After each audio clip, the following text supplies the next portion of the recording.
જય શ્રી હરિ. નમસ્કાર મિત્રો, આપ સૌનું અમારી ચેનલ ભક્તિ સાગરમાં હાર્દિક સ્વાગત છે.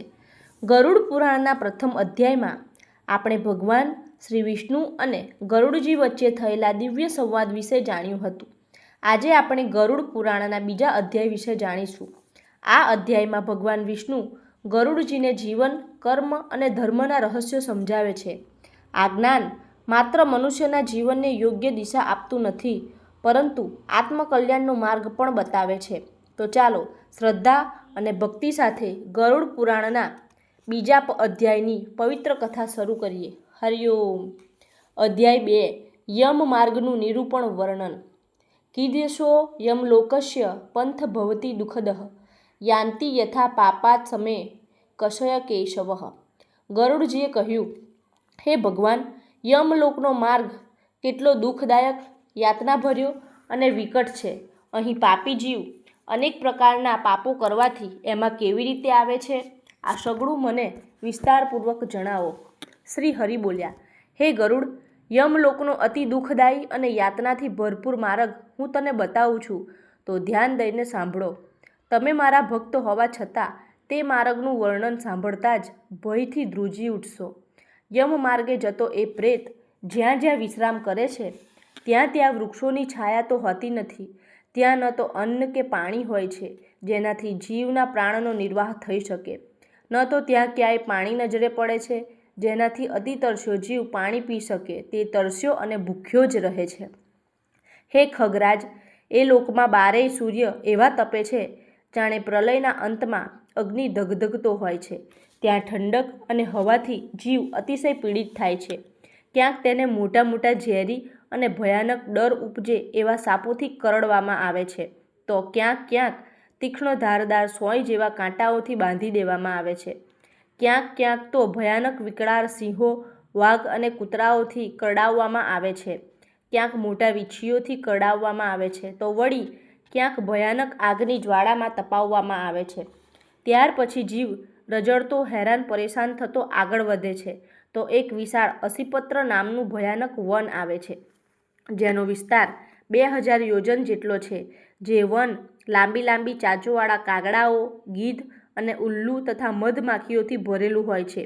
અને વનમાં ચારે તરફ પ્રચંડ દાવાગ્નિ સળગતો હોય છે. જ્યારે કીટ અને માખીઓથી કરડવાથી અને અગ્નિની ગરમીથી બચવા માટે તે જીવ વૃક્ષ નીચે જાય છે, તો તલવારની સમાન તેજ ધારવાળા વૃક્ષોના પાંદડોથી એ જીવનું શરીર છિન્ન ભિન્ન થઈ જાય છે. ક્યાંક અંધારા કૂવામાં જીવને ધક્કો મારીને પાડવામાં આવે છે, તો વળી ક્યાંક પર્વતના શિખર પરથી પાડવામાં આવે છે, તો ક્યાંક છરાની ધારની સમાન તીક્ષ્ણ માર્ગમાં ચલાવવામાં આવે છે, અને ક્યાંક ક્યાંક ખીલાઓ પર ચલાવવામાં આવે છે. ક્યાંક તે અંધકારયુક્ત ભયાનક ગુફામાં, ક્યાંક જળમાં, તો ક્યાંક જોકથી ભરેલા કીચડમાં ફેંકવામાં આવે છે અને જોકોથી કરડાવવામાં આવે છે, તો ક્યાંક જીવને સળગતી રેતી પર ચલાવવામાં આવે છે. ક્યાંક તાંબાની સમાન પૃથ્વી પર અને ક્યાંક અંગાર સમૂહમાં ઝોંકવામાં આવે છે. ક્યાંક ધુમાડાથી ભરેલા માર્ગ પર ચલાવવામાં આવે છે. ક્યાંક આગની વર્ષા પર, ક્યાંક પથ્થરના ટુકડાનો વરસાદ, ક્યાંક ખાડા કીચડનો વરસાદ થાય છે. ક્યાંક મોટી ભયાનક ગુફાઓ હોય છે, ક્યાંક કંદરામાં ઘુસાડવામાં આવે છે. આ રીતે જીવ અત્યંત પીડા સહન કરે છે અને એનું રૂપ એવું થઈ જાય છે જાણે જીવમાં પ્રાણ જ ન રહ્યો હોય. ક્યાંક ભયંકર અંધકાર છે અને ઉપર આવવા માટે દુઃખ પહોંચાડે છે એવી મોટી મોટી શિલાઓ છે. ક્યાંક પરુ, લોહીથી ભરેલા, ક્યાંક વિષ્ઠાથી ભરેલા કુંડ પણ છે. તેમાં જીવને જબરજસ્તી રહેવું પડે છે. જીવ પડતો આખડતો માંડ અડધે પહોંચે છે, ત્યાં મધ્ય માર્ગમાં વૈતરણી નામની એક ભયંકર ઊંડી નદી આવે છે, જેની વાત સાંભળતા જ ભલભલા બહાદુર માણસોના રૂંવાડા ઊભા થઈ જાય છે. આ નદી 100 યોજન પહોળી છે, જેમાં લોહી અને પરુ ભરેલું હોય છે અને માંસનો કીચડ હોય છે.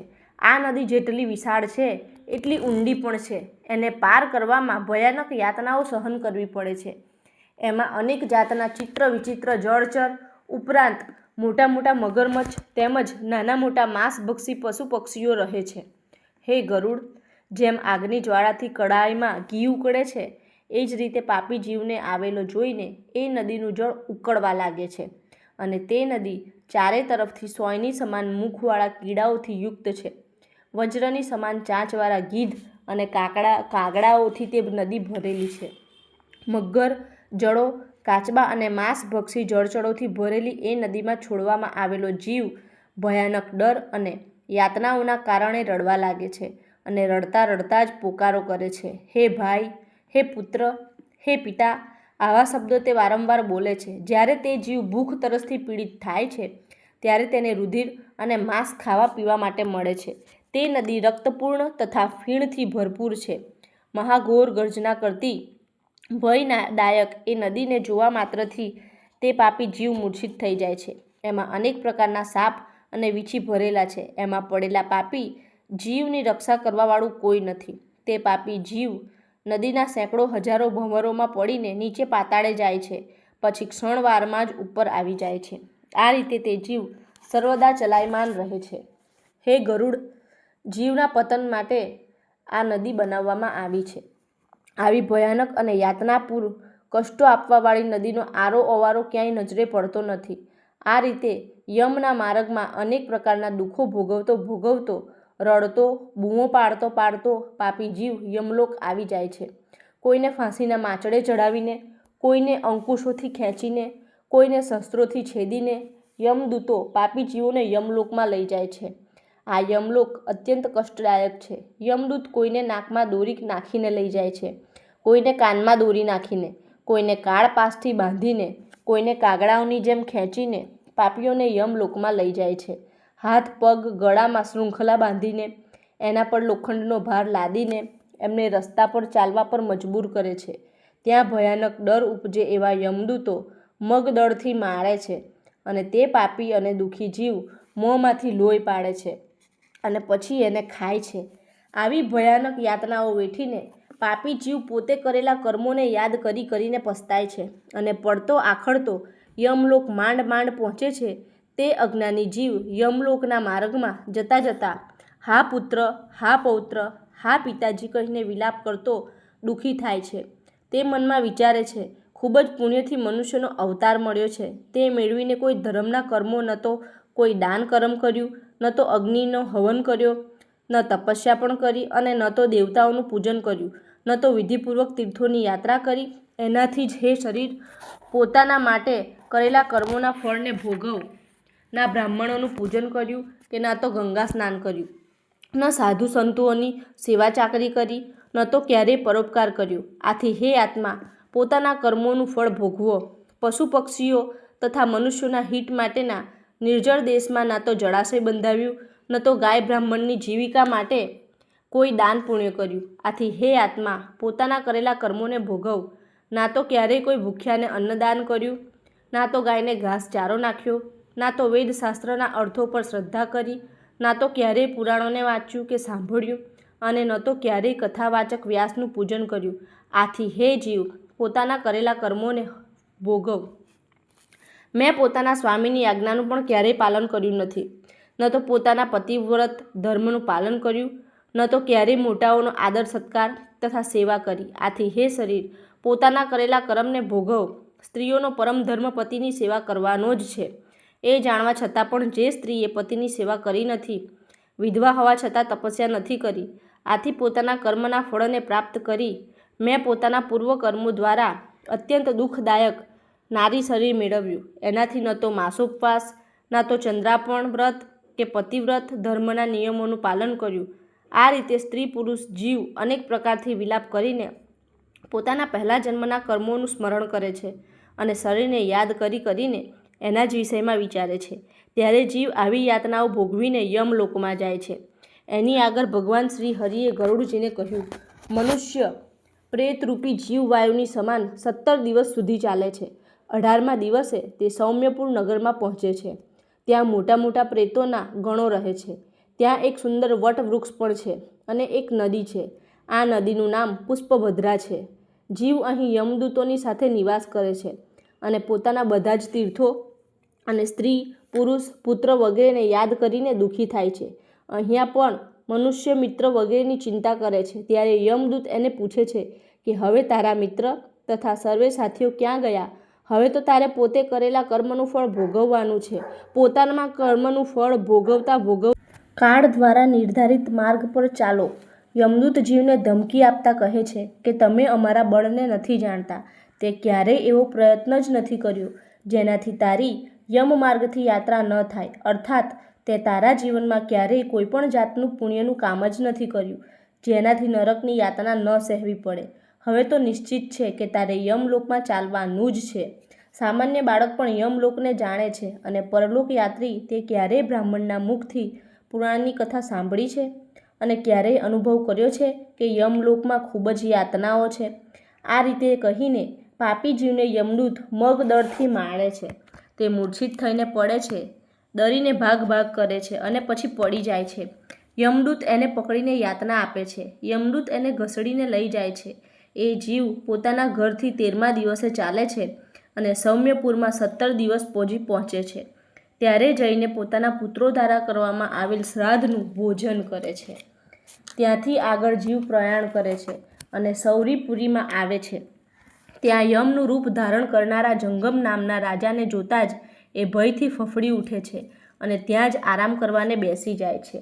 આ નગરમાં પહોંચ્યા પછી ત્રિમાસિક શ્રાદ્ધમાં આપેલ અન્ન જળને ગ્રહણ કર્યા પછી એ નગરને પાર કરીને પ્રેત જલ્દીથી નગેન્દ્ર ભવન નગરમાં જાય છે.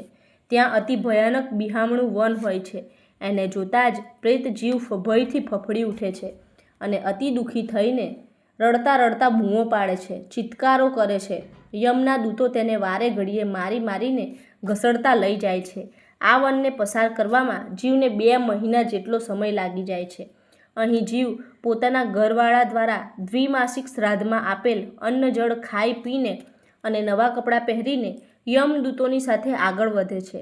3જા મહિને આ જીવ ગંધર્વપુર પહોંચીને પરિવાર દ્વારા આપેલ પિંડનું ભોજન કરીને તૃપ્ત થઈને આગળ વધે છે. 4થા મહિને તે જીવ યમના દૂતો સાથે શૈલપુર નામના નગરમાં પહોંચે છે. અહીં પથ્થરના વરસાદની એને ભયાનક યાતના સહન કરવી પડે છે. 4થા મહિનામાં આપવામાં આવેલ પિંડથી ભોજન કરીને તે થોડા સુખનો અનુભવ કરે છે. ત્યાર પછી અહીંથી 5મા મહિને જીવ કૌચપુરમાં પહોંચે છે. અહીં 5મા મહિનામાં આપવામાં આવેલ શ્રાદ્ધના અન્નથી પેટ ભરીને તે ક્રૂરપુર પહોંચે છે. ત્યાં અતિશય નિર્દયી પ્રાણી રહે છે.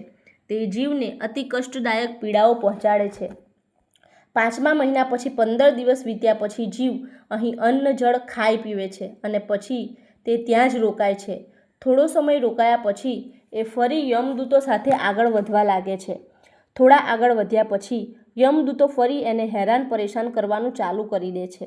યમદૂતો એને ભયાનક રીતે ઘસડે છે. આ રીતે યાતનાઓ ભોગવતો જીવ આગળ વધે છે અને ચિત્રભવન નામના નગરમાં આવે છે. આ ચિત્રભવન સ્થાન પર યમરાજના નાના ભાઈ વિચિત્ર નામનો યમરાજ રાજ્ય ચલાવે છે. આ વિચિત્ર મોટા દેહવાળો છે અને ખૂબ જ ભયાનક અને ડરામણો લાગે છે. જ્યારે જીવ એને જુએ છે ત્યારે ખૂબ જ ગભરાય છે અને ભાગવાનો પ્રયાસ કરે છે, પણ તે પરવશ થઈ જાય છે. ત્યાર પછી તે વૈતરણી નદીના કિનારે પહોંચે છે. અહીં વૈતરણી નદી પાર કરવા માટે ઘણાય નાવિકો પોતપોતાની નાવ લઈને ઊભા જ હોય છે. આ મલ્લાહો જીવ પાસે આવીને કહેવા લાગે છે, અમે વૈતરણી નદી પાર કરાવવાવાળાઓ છીએ. નજીકમાં જ નાવ છે. જો તે પોતાના જીવનમાં પુણ્ય કર્યા હોય તો તું આવીને નૌકામાં બેસી જા. અગર પાપ કર્મ જ કર્યા હશે તો અમારી નાવમાં બેસી શકીશ નહીં. જે વ્યક્તિ જ્ઞાન ચક્ષુથી જોઈને દાન કરે છે તે જ વૈતરણીને પાર કરી શકે છે. દાનમાં ગૌદાનનું મહત્વ વધારે છે. યાની ગૌદાન કરવાવાળી વ્યક્તિ વૈતરણી પાર કરવાના અધિકારી થઈ જાય છે. આ રીતે યમપુરીના માર્ગમાં પોતાને અસમર્થ જાણતો પાપી જીવ ફક્ત દેવનું સ્મરણ કરીને જ રહી જાય છે. પાપી જીવ એ ઉકળતી નદીને જુએ છે. એના પછી આકાશમાં વિહાર કરવાવાળા યમદૂતો એ પ્રેતના મુખમાં કાંટા ફસાવી દે છે અને ડૂબતા પ્રેતને માછલીની જેમ ઘસડીને નદીની પાર પહોંચાડે છે. અહીં આવીને જીવ 6ઠ્ઠા માસના શ્રાદ્ધનું અન્ન જળ ખાઈને થોડીક રાહત અનુભવે છે. ખૂબ જ ભૂખ્યો હોય છે અને ભૂખ તરસથી વ્યાકુળ થઈને પૂરા માર્ગમાં વિલાપ કરતો ફરે છે. ત્યાંથી યમદૂતો સાથે પાપી જીવ આગળ વધતા બ્રહ્મપદ નગરમાં આવે છે. જ્યારે જીવ આ નગરમાં પહોંચે છે ત્યારે તેના પુત્રો દ્વારા કરવામાં આવેલ 7મા મહિનાનું શ્રાદ્ધ ખાઈને સંતોષ અનુભવે છે.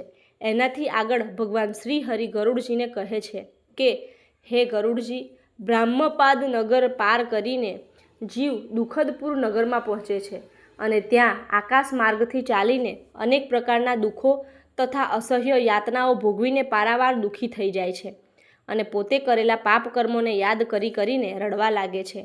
અહીં જીવને 8મા મહિનાનું એના કુટુંબીજનોએ કરેલ શ્રાદ્ધ આપવામાં આવે છે. તેને અન્ન જળ વગેરે મળે છે અને તે ભોજન કરતો આગળ ચાલે છે.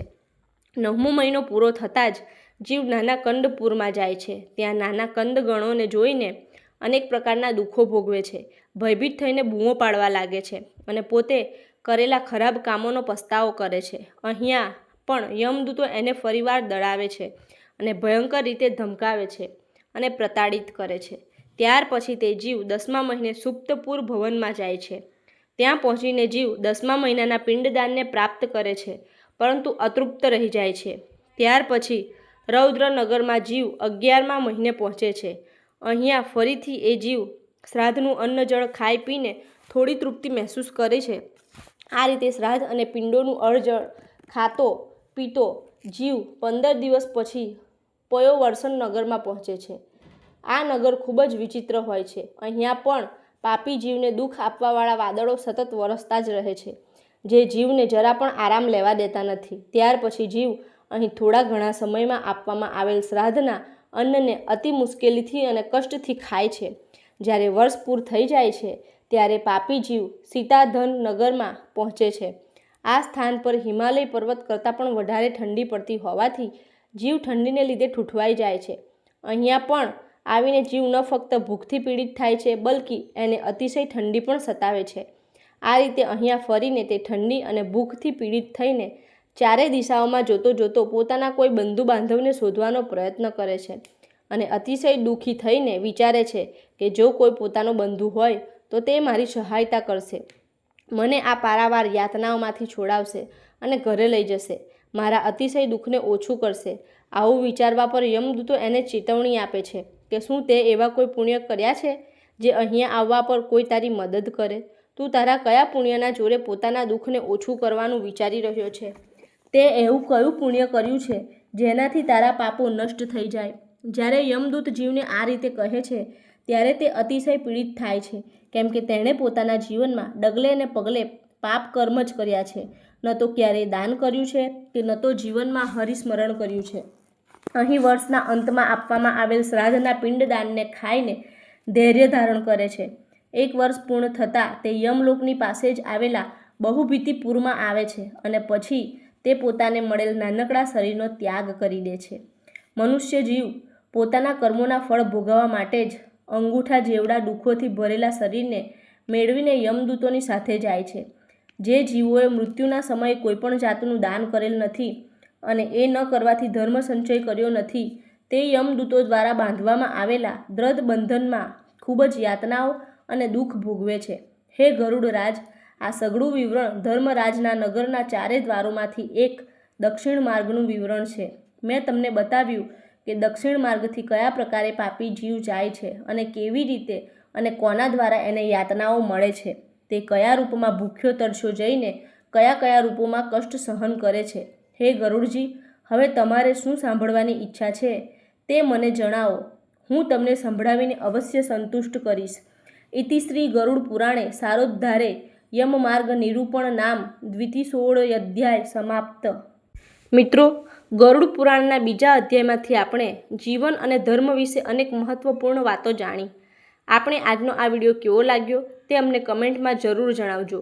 જો વિડીયો પસંદ આવ્યો હોય તો લાઈક કરો, તમારા મિત્રો અને પરિવારજનો સાથે શેર કરો અને અમારી ચેનલ પર નવા હોય તો ભક્તિ સાગરને સબસ્ક્રાઈબ કરવાનું ભૂલશો નહીં, જેથી આવનારા નવા વિડીયોની માહિતી આપ સુધી તરત પહોંચી શકે. આવી જ પવિત્ર કથાઓ અને ધાર્મિક જ્ઞાન મેળવવા માટે અમારી સાથે જોડાયેલા રહો. બોલો શ્રી હરિ વિષ્ણુ ભગવાનની જય. જય શ્રી હરિ.